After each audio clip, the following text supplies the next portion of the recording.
O próximo é o item o PJE 8. Agravo interno 104.0017.90/2023. Esse sim, desembargadora. Esse que eu pedi para vir para a presencial. Certo. Esse aqui eu também tenho destaque. Então, Vossa Excelência, é o item 8 do PJE. Certo. É o agravo interno no agravo 104.001.7. Vossa Excelência já falou, né? Já. É o item 8º no Tá. PJE. Presidente, o caso que está sendo trazido a julgamento nesse processo é um agravo interno interposto pelo Ministério Público Federal e pela União contra uma decisão que concedia antecipação da tutela ao autor da rescisória para determinar a suspensão do cumprimento da sentença proferida nos autos da ação de improbidade administrativa 731 e seguintes, no que toca à suspensão dos seus direitos políticos, Rui Miranda do Nascimento, cujos efeitos foram estendidos ao assistente litisconsocial José Robério Batista de Oliveira e também ao réu Josemar Marinha Siquara. Quanto à decadência, que vejo que fundamentam os votos divergentes que já foram lançados, e acho que aqui podem vir a ser reproduzidos, né, o que tornaria prejudicada toda a discussão subsequente, eu entendi naquele primeiro momento que estaria ligado ao próprio mérito da ação, já que a insurgência está fundada no vício processual de ausência de intimação do autor do julgamento da apelação e, por conseguinte, da formação da coisa julgada em relação a ele. E tem o fato de, mesmo não tendo o autor recorrido da sentença, ao cumprimento da sentença em relação a todos os réus, só ter ocorrido em 23 de fevereiro de 2021, data do trânsito em julgado do acórdão, como se pode ver da certidão expedida pela Justiça Eleitoral. E a insurgência do autor da rescisória é justamente quanto à ausência de sua intimação adequada. E, diante da ausência do nome do autor na intimação, quando os autos ainda eram físicos, o que, em princípio, estaria em dissonância com o parágrafo 2º do artigo 272 do Código de Processo Civil, imprescindibilidade de constar na publicação o nome da parte de seus advogados, eu entendi por cautela que deveria ser suspenso os efeitos da condenação até o exame de mérito. Eu entendi também que a ausência de intimação acerca do julgamento da apelação trouxe prejuízos evidentes ao autor, porque impossibilitou o direito de acompanhar o julgamento e apresentar memoriais, inclusive. Isso porque, havendo entrelaçamento fático das condutas imputadas aos requeridos, eventual êxito recursal de um deles aproveitaria os demais litisconsórcios passivos, consoante disposto no artigo 1005 do Código de Processo Civil. Então, me afigurou plausível a alegação da inicial de que o autor da ação rescisória teria tomado conhecimento da data do julgamento do acórdão somente quando o cartório eleitoral zonal informou que seus direitos políticos estavam suspensos na data de 29 de setembro de 2023, quando então ajuizou a ação rescisória. De maneira, senhora presidente, que por essas razões eu estou negando o provimento ao agravo interno. Não sei se seria necessário ler a emenda. Na verdade, aqui, desembargadora, eu até vou justificar, porque eu pedi que viesse para presencial. Porque entendi que é um lead case. A meu sentir, é um lead case. Que nós não, pelo menos desde que eu estou nesse tribunal, nunca tinha enfrentado. Por isso que eu achei interessante. Sim. E, naquele momento, no virtual, já tinha votos divergentes de Vossa Excelência. Desembargador Leão, desembargador Neviton e desembargadora Solange também, salvo engano. Vou ler. Tem a certidão? Eu vou ler. Porque agora nós vamos refazer, né, o julgamento. Nós estamos em sessão presencial. Julgamento. Então, não, vamos renovar. Não, eu só estou dizendo todos os isso. votos que estão aí... mas é que esses votos estão aqui no PJE. Mas a sessão... Sim, pois é. Sim. Já discutimos isso aqui, desembargadora. Já discutimos aqui. A sessão presencial é uma outra sessão. É uma outra sessão, mas eu estou explicando o porquê que eu pedi para vir para presencial, até porque tinha aquele voto divergente do desembargador Leão, e eu entendi que realmente aqui é um leading case. Então, eu vou colher votos, desembargadora. Desembargador Wilson. É o item 8º do PJE. Bom, se eu entendi bem, a eminente relatora está julgando um agravo interno contra uma decisão que concedera uma medida liminar numa ação rescisória, não é isso? Para que, em relação ao autor de sessão rescisória, a execução da sentença contra ele não pudesse ser continuada, né? Evidentemente que aqui, tudo indica, não foi expressado, mas é um caso relevante. Esse autor, salvo engano, ele foi candidato a prefeito, inclusive ganhou eleição, e tudo mais, mas são detalhes que, não sei, poderão ser importantes ou não. Embora a sessão de julgamento, o desembargador Leão não votou ainda, né, virtual, tenha perdido a sua total eficácia, tudo começa aqui de novo, né? Aqueles votos lá não são considerados, mas a gente não pode ignorar que, naquele momento, o desembargador Leão, não sei se foi Sua Excelência mesmo, se foi um juiz que estava substituindo, mas o fato é que estava com o nome do seu gabinete. Parece que tinha dado um voto divergente, colocando uma questão de decadência para a ação rescisória. A eminente relatora, certamente, não antepôs essa questão, porque, na visão dela, não tinha decadência, embora pudesse até colocar diretamente para dizer que não tinha, né? Eu não coloco, né? Então, se eu entendo que não tem decadência, eu não vou tratar de algo que não é preciso expressar. Provavelmente, na sua emenda tem a palavra decadência aqui, provavelmente, Sua Excelência está tratando desse assunto por conta do voto do gabinete do desembargador Leão. Tá? Então, aqui, no momento, eu vou acompanhar o voto da relatora e não vou discutir questão de decadência, tá? Porque vou ouvir o voto que surge. Esse voto que surge deve ter fundamentos próprios, né, para colocar a questão no sentido de que o processo teria que ser extinto porque tem decadência. Então, eu penso que, se essa questão surgir lá na frente, vamos ter que destacar, né, se tem decadência ou não, tá? E discutir a fundo a questão, se for posta no voto do desembargador Leão ou de algum outro colega. Tá? Então, por enquanto, presidente, eu estou acompanhando o voto da eminente relatora. Eu entendo que tem aqui um fumus boniuris, né? Fumus boniuris, aqui é processo civil. Tá? O perigo mora é evidente, porque o cidadão perderia seus direitos políticos. É uma medida suspensiva da execução, caso tenha essa complexidade fática que eu aqui já mencionei, mas, considerando o limite no momento do objeto do agravo, né, creio que a decisão foi ponderada, foi razoável, não é, e que deve ser mantida. Eu, no momento, nego o provimento ao agravo. E volto a dizer, se surgir uma questão posta como preliminar de decadência, eu me reservo o direito de discutir. Desembargador César já está aí? Senhora presidente, eu observei aqui os votos, além do voto da eminente relatora, claro, os votos do desembargador Neviton, do desembargador Leão e da desembargadora Solange, dela mesma, não era nem do desembargador convocado Magno, não. Foi ainda da desembargadora Solange. E todos esses 3 votos estão no sentido de dar provimento ao agravo interno. Eu leio aqui do voto da desembargadora Solange, reconhecendo a decadência do direito de ajuizamento da presente ação rescisória. No mesmo sentido, é do desembargador Leão, do desembargador Neviton também. Então, tomando emprestado os fundamentos dos votos de Suas Excelências, eu peço venha a eminente relatora para divergir e no sentido desses votos aqui já mencionados. Como voto, senhora presidente.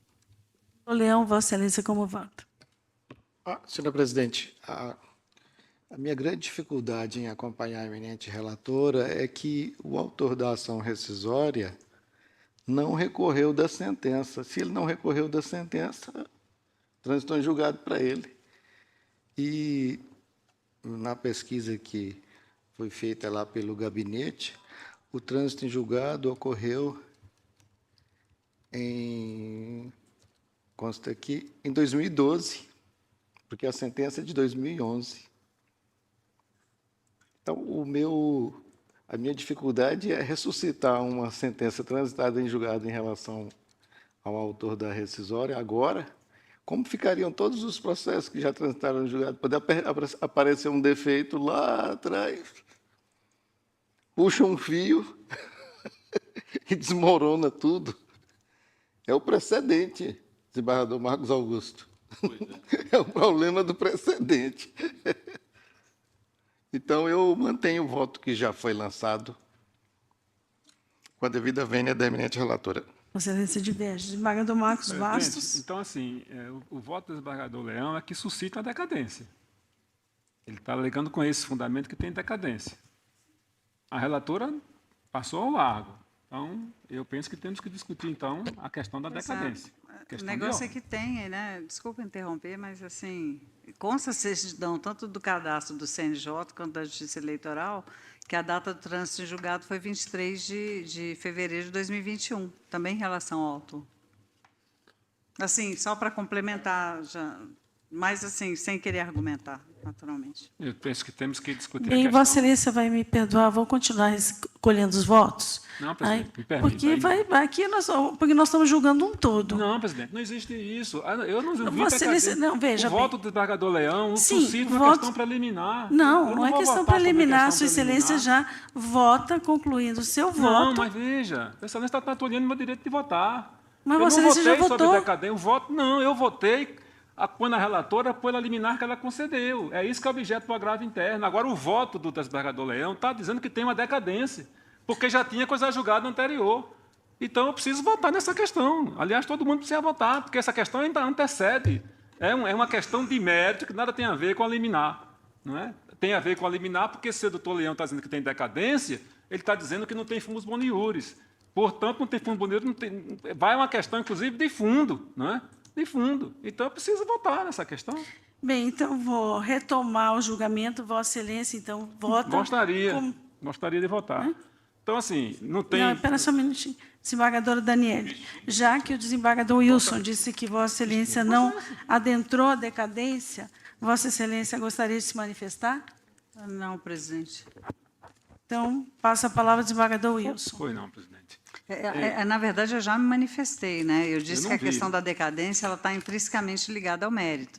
Esse é meu posicionamento. É fundamento do voto do desembargador Leão. do agravo, expressa. E é fundamento do Mas agravo. imagine, decadência não é mérito. Não, mas Não, mas é Excelência, fundamento do agravo para fundamento. caçar a decisão É dela. mérito. Decadência é mérito, mas é um mérito É processual. mérito do agravo. É mérito do agravo. Ah, tá bem. Então, eu vou votar, já que eu não votei nessa questão, até por dever de fundamentação, eu tenho o direito de votar. Então vamos lá. Volto a palavra ao desembargador Wilson. Pois não. O desembargador Leão sustenta que tem uma coisa julgada parcial em relação ao cidadão. Por quê? Porque não tinha coisa julgada naquele momento. Não é? Por que não tinha? Porque ele não apelou da sentença, é fato, não é? E outros réus apelaram. Tá? Logo, não tinha coisa julgada. Né? Não tinha coisa julgada. E aí ele está alegando aqui que, quando o tribunal julgou o recurso dos outros réus, ele não foi intimado. Tá? Ele não foi intimado. Com razão também aí o autor da rescisória, porque não tinha coisa julgada.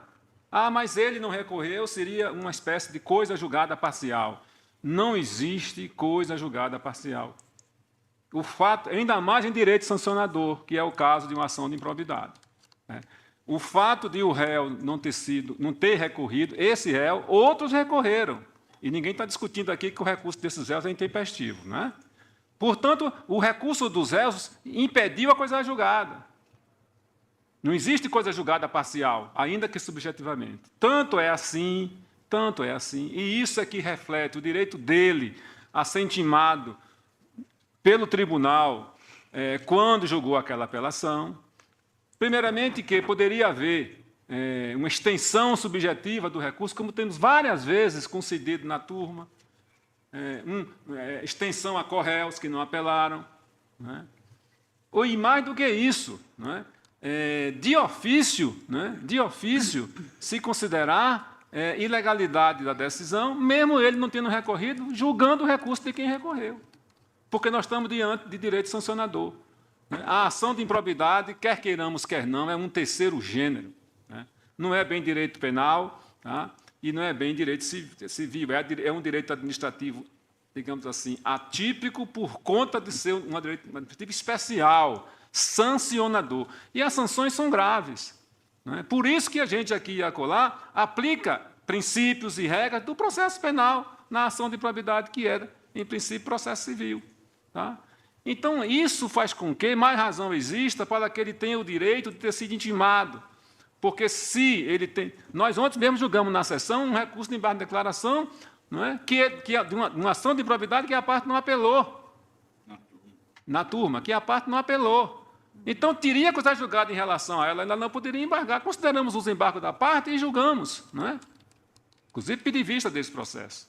Poderia, portanto, jogando os embargos, acolher uma pretensão absolutória dela. Então, se é assim, mesmo quem não recorreu, num litisconsórcio passivo de uma ação de improbidade, era direito dele acompanhar o processo, fazer sustentação oral, não tenho nenhuma dúvida, embargar de declaração e tudo mais. Então, não existe coisa julgada parcial. Tá? Digo mais também, o tribunal poderia, de ofício, reconhecer prescrição, anular o processo por inteiro, a sentença por inteiro. E cadê a coisa julgada desse réu que não recorreu? Não está em lugar nenhum. Tá?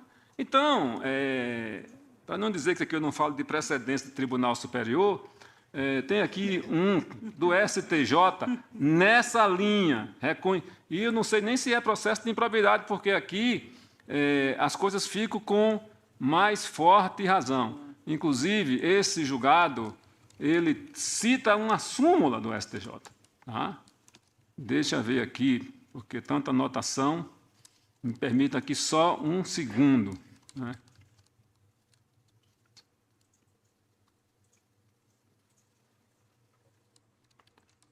Cadê, meu Deus?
Processual civil, agravo interno, recurso especial interposto do Sul, recurso manejado sobre a égide do novo CPC, ação rescisória, conhecimento parcial, inadequação de efeito substitutivo do acordo, excesso de formalismo, acordo cassado, determinação do retorno dos autos à origem para prosseguimento do julgamento da ação rescisória, recurso provido em parte. Aplica-se o novo Código de Processo Civil a este julgamento, ante os termos do enunciado administrativo 3, aprovado pelo plenário do STJ na sessão de 9 de 3 de 2016. Aos recursos interpostos com fundamento no novo CPC, relativos às decisões publicadas a partir de 18 de março, serão exigidos requisitos de admissibilidade recursal. O pedido não deve ser extraído apenas do capítulo, especificamente para os requerimentos, mas a interpretação lógica sistemática das questões apresentadas pela parte ao longo da petição. Na espécie, os argumentos da rescisória se reportam a teses decididas e transitadas em julgado, tanto na sentença quanto no acordo da apelação, razão pela qual todas deveriam ter sido consideradas. É incabível. O trânsito em julgado, que é o que interessa aqui, é incabível. O trânsito em julgado de capítulos da sentença ou do acordo em momentos distintos, a fim de evitar o tumulto processual decorrente de inúmeras coisas julgadas em um mesmo feito. RESP 766-650. Então, é essa a questão. E as razões são essas todas que eu falei aqui. O tribunal poderia, julgando o recurso de quem não recorreu, anular todo o processo. Cadê a coisa julgada? Né? O tribunal poderia considerar a prescrição para todo mundo. Cadê a coisa julgada? O tribunal poderia estender a esse correio que não recorreu o que o outro recorreu. Tudo isso em teoria, mas poderia acontecer. Cadê a coisa julgada?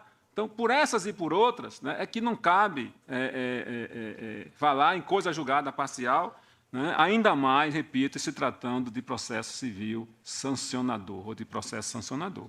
Então, com essas considerações, senhora presidente, eu entendo que não tem decadência, que a parte tinha direito, sim, a participar desse julgamento, que tudo isso é fumus boniuris, portanto, não tem decadência, e que, portanto, não havendo decadência, o fumus boniuris está caracterizado, e, voltando à questão da urgência, ela também está caracterizada.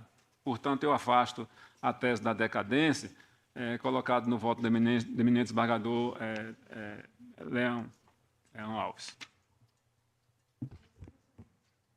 Mantém-se acompanhando a relatora. Acompanho a relatora e deixo bem claro aqui que eu creio que devemos destacar essa discussão da decadência. Não, mas... agora eu penso que não, com todas as vênias. Desembargador Marcos Bastos. Senhora presidente, eu vou pedir vênia à relatora e vou acompanhar a divergência inaugurada pelo desembargador César. Mas César acho que votou com a relatora, não? Não, desembargador César divergiu. Divergiu? Desembargador José Magno Linhares. Obrigado, senhora presidente. Eu verifico aqui que apenas os réus José Robério Batista de Oliveira, Luciene dos Santos e a empresa GPM Mercantil Derivados e Petróleos interpuseram recurso de apelação no exercício de suas prerrogativas recussáveis, sendo apenas o recurso do senhor Robério foi recebido, sendo que só esse recurso foi recebido. O autor da presente ação rescisória, que é o senhor Rui Miranda Nascimento, deixou de interpor o referido recurso, fazendo com que operasse, em relação a ele, sim, o trânsito em julgado. Quando ele não recorreu, ele aceitou o trânsito em julgado. Nós sabemos que o recurso aproveita em algumas situações o litisconsorte. Isso ocorre quando o recurso se trata de litisconsórcio unitário, em que a decisão deve ser a mesma para todos os litisconsortes, não é o caso, e em caso de recurso que aproveita, trata de solidariedade passiva, que também não é o caso. Cada um tem sua responsabilidade aqui bem definida, de forma que o recurso interposto pelo senhor Rui Miranda não pode ser agora invocado por quem deixou de correr o prazo, alterando a preclusão temporal, e vem agora, depois de 10 anos, ajuizar a ação rescisória. Eu ressalto ainda que, no caso, até mesmo em relação ao assistente, o senhor José Robério, ele constata igualmente que a ocorrência de decadência, uma vez que o acordo proferido no julgamento da apelação, por ele interposta, transitou em julgado em 23 de fevereiro de 2021, enquanto a presente ação rescisória, proposta por Rui Miranda do Nascimento, foi ajuizada em apenas 2 de outubro de 2023, ultrapassando o prazo de 2 anos previsto no artigo 975, caput do novo Código de Processo Civil. Então, seja por um lado, seja por outro, nós estamos diante de um fato que impede o julgamento da presente ação rescisória.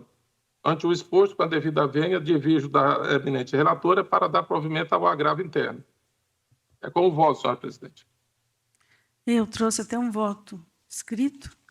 Na verdade, também, como disse o desembargador Neviton, essa ação rescisória foi proposta pelo senhor Rui Miranda Nascimento, do acordo proferido pela terceira turma desta Corte na Ação Civil Pública por improbidade administrativa, que manteve a sentença de procedência parcial ao negar provimento a recurso de apelação interposto pelo Corréu, José Roberto Batista de Oliveira.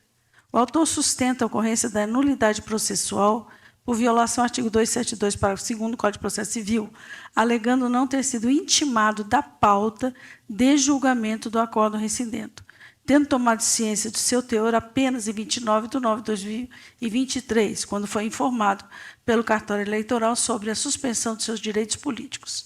A tutela antecipada foi deferida ante a ausência de comprovação da intimação do autor sobre a data de julgamento e demais atos processuais subsequentes, também como pela aparente falta de publicações em nome de seu advogado no 2º grau.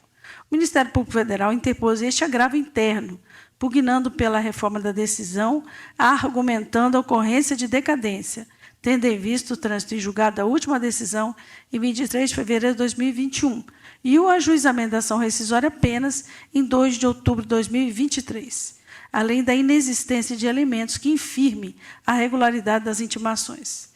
José Robério Batista de Oliveira, ex-prefeito de Eunápolis, requeriu a extensão dos efeitos da liminar na qualidade de assistente, tendo seu pedido sido deferido pela relatora, para também suspender os efeitos do acordo quanto à suspensão de seus direitos políticos.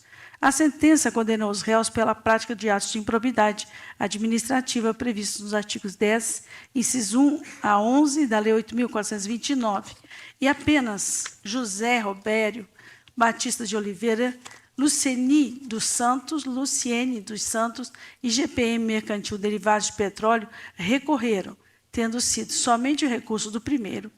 O autor da rescisória não interpôs apelação. A ação rescisória constitui meio autônomo de impugnação de decisões judiciais. O litisconsórcio, disciplinado no artigo 113 a 118, ocorre quando a pluralidade de pessoas no polo ativo ou passivo da demanda, classificando-se unitário quando a decisão de mérito tivesse uniforme para todos os litisconsórcios, ou simples, quando admitida assim a solução diferente para cada um deles. A lei de improbidade prevê, no seu artigo 17, parágrafo 10b, a possibilidade de formação de litisconsórcio passivo quando múltiplos agentes concorrem para o ato improbo e seu desmembramento, com o intuito de otimizar a instrução processual. É o caso do litisconsórcio simples, pois cada réu responde na medida da sua culpabilidade, com sanções individualizadas, conforme o artigo 12 da Lei de Improbidade. Assim, não há necessidade de decisão uniforme, podendo haver condenações em diferentes graus, ou mesmo absolvição de alguns réus e condenação de outros. O artigo 1005 do Código de Processo Civil estabelece que, aspas, o recurso interposto por um dos litisconsórcios a todos aproveita, salvo se distintos ou opostos aos seus interesses. Esta regra deve ser interpretada em conjunto com a natureza do litisconsórcio. No caso do litisconsórcio simples, como cada parte defende interesse próprio e independente, aplica-se a exceção prevista no dispositivo, não se estendendo os efeitos do recurso aos demais litisconsórcios. No entanto, o Superior Tribunal de Justiça já decidiu no sentido de que a regra do artigo 1005 do Código de Processo Civil 2015 não se aplica apenas às hipóteses de litisconsórcio unitário, mas também a quaisquer outras hipóteses em que a ausência de tratamento igualitário entre as partes gere uma situação injustificável, insustentável ou aberrante. Ministra Nancy Andrighi, em 3 de maio de 2022, no RESP 1.960.747, São Paulo. Digo eu. Não obstante o precedente diga respeito à divisão do pagamento de honorários advocatícios, é comum que nas ações de improbidade administrativa acabe por estender os efeitos da decisão para litisconsortes, para evitar que se configure aí uma situação aberrante, ainda que o litisconsórcio seja facultativo. Assim já decidiu esta Corte Administrativa, Ação Civil Pública de Improbidade Administrativa, a apelação de uma das réis não conhecida por intempestividade, a análise da controvérsia em relação a ela. Todavia, por força do artigo 1005 do CPC, recurso interposto por litisconsórcio, mérito servidor público, não se conhece da apelação da ré Thaís Regiane Alves Lustosa, pois intempestiva. A análise da controvérsia em relação a ela, todavia, por força do artigo 1005, de que dispõe o recurso interposto por um dos litisconsortes, aproveita todos, salvo-se distintos ou opostos. A Lei de Improbidade regulamentou aí o artigo 37, parágrafo 4 da Constituição de 88, bem como finalidade de impor sanções aos agentes públicos pela prática de atos de improbidade, no caso em que, 1, importa enriquecimento ilícito, causem prejuízo ao erário, atentem contra os princípios da administração pública, neste também compreendida a lesão à moralidade administrativa. Com a superveniência da Lei 14.230, que introduziu consideráveis alterações para que o agente público possa ser responsabilizado por ato de improbidade administrativa, faça necessária a demonstração do dolo específico, etc. O Superior Tribunal, aqui no que interessa, eu vou mais à frente, e digo o seguinte: a apelação da ré, no caso não conhecida, a apelação da ré Josélia conhecida com exceção dos efeitos litisconsortes. Aqui trata-se de direitos individuais num litisconsorte simples. No caso concreto, no entanto, o autor da ação rescisória não recorreu da sentença, que transitou em julgado para ele em 2012.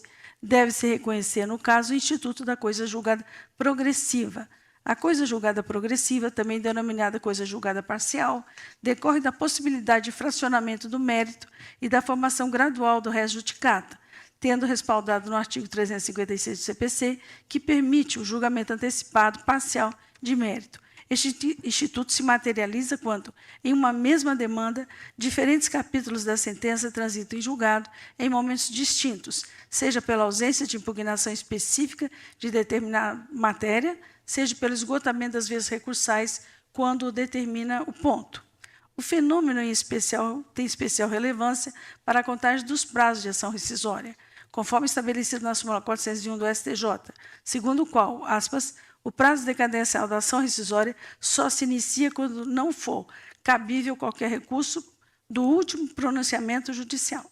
Entretanto, este enunciado deve ser interpretado à luz do caso concreto e da natureza do litisconsórcio formado, pois, tratando de litisconsórcio simples, como nas ações de improbidade administrativa, o prazo decadencial corre de forma independente para cada litisconsorte, iniciando-se da data do trânsito em julgado específico para cada qual, em respeito à autonomia das pretensões e individualizações das condutas e sanções. O prazo decadencial de 2 anos para a ação rescisória, portanto, iniciou-se com o trânsito em julgado específico para o autor. A não interposição do recurso, quando a parte foi regularmente intimada, constitui manifestação tácita de aquiescência com o procedimento jurisdicional. Trata-se de ato voluntário que decorre do exercício da autonomia processual, pela qual o jurisdicionado, após avaliar as circunstâncias e consequências de sua escolha, conscientemente permite a formação da coisa julgada ao abdicar da faculdade recursal que lhe era disponível. Ademais, não se mostra consentâneo com os princípios da economia e da eficiência processual exigir que todos os litisconsortes originários sejam intimados dos julgamentos de recurso de apelação quando apenas alguns deles exerceram a faculdade recursal. Tal interpretação implicaria um ônus desarrazoado ao Poder Judiciário e contrariaria a própria sistemática processual que reconhece a autonomia das partes na condução das suas pretensões recursais. Com essas considerações, pedindo as mais respeitosas vênias à desembargadora Daniele, eu divijo do seu voto. Desembargador Neviton. Senhora Presidente, também eu peço licença, eminente desembargadora Daniele, eu apenas reproduzi aqui os fundamentos, como eu anotei, irrespondíveis do desembargador Leão. Houve recurso de uma parte proferida à sentença condenatória de improbidade, o agravado aqui não recorreu, transitou em julgado indiscutivelmente, eu acho que isso ele nem discute, o que ele discute é que, tendo havido recurso do outro corréu, ele teria o direito a ser intimado. Por favor, né? Nós fazemos isso aqui todo santo dia e nem vou falar em ação de improbidade, em ação penal, que é muito mais grave, só faltava, me perdoem, numa ação penal em que vai havendo vários réus, um só recorre e vamos acabar com a secretaria vai ter que intimar todo mundo que não recorreu, vai ter, e o que é pior, parece que se essa interpretação fosse prevalecente, a gente vai ter que dar direito de sustentação oral para quem não recorreu. Nunca foi feito assim, não deve ser feito assim. Houve o trânsito em julgado, a parte perdeu o momento e, aviado o recurso pela parte, o corréu, ele entendeu de dizer que é nulo o julgamento porque ele corretamente não foi pelo tribunal intimado. Nunca foi, não deve ser e não será. E me perdoe o precedente trazido pelo desembargador Wilson fala de capítulo de sentença objetivo e não subjetivo. O STJ não poderia, não vai eliminar trânsito em julgado para a pessoa, resolvendo abrir mão do recurso é o direito da parte. Então, não houve nenhuma nulidade e o precedente, como disse o desembargador Leão, lança, não o nosso tribunal, qualquer tribunal que resolva seguir esse caminho numa difícil condução de seus trabalhos, né? Quer dizer, recorreu e também não vejo nenhuma dificuldade com o fato de essas datas aparecerem de forma diferentes no CNJ e na Justiça Eleitoral. Quem já passou pela Justiça Eleitoral, provavelmente, eles estão lançando a data, a última data. Mas, de qualquer maneira, não é nem o CNJ, por óbvio, nem a Justiça Eleitoral que pode certificar o trânsito em julgado dos processos que tem curso no nosso tribunal. Então, eu peço a mais respeitosa vênia, eminente relator, e acompanho a divergência. Desembargador Marcos Augusto, Vossa Excelência, como voto. Presidente, depois de tantos fundamentos, eu não tenho nada mais a acrescentar, apenas pedir vênia à eminente relatora, mas acompanho a divergência.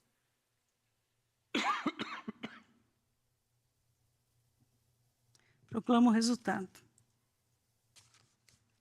No agravo interno, Vossa Excelência está julgando só o agravo interno, né, Excelência?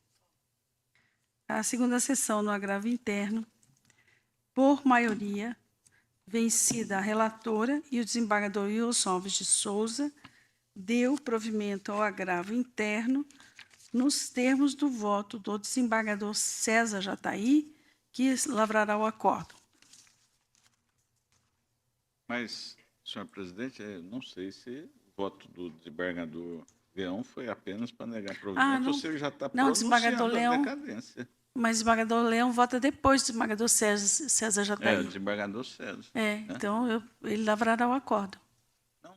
Não há dúvida. Eu estou dizendo a extensão do voto dele. Se foi apenas com relação à questão da liminar, ou se já está pronunciando a decadência.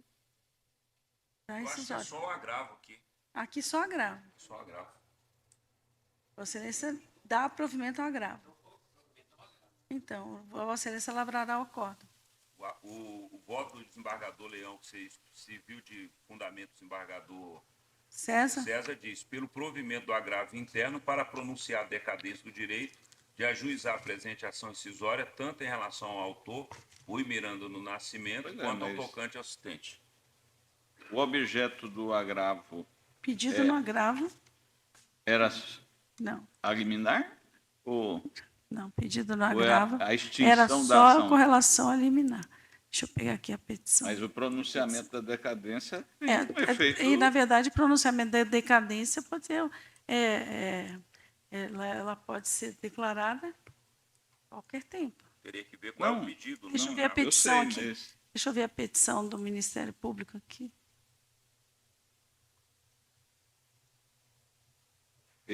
Aqui no voto tem: conformado o Ministério Público, desembargador Leão, por meio da Procuradoria Regional, interpôs agravo interno, requerendo a reforma da decisão agravada a fim de indeferir o pedido de tutela provisória.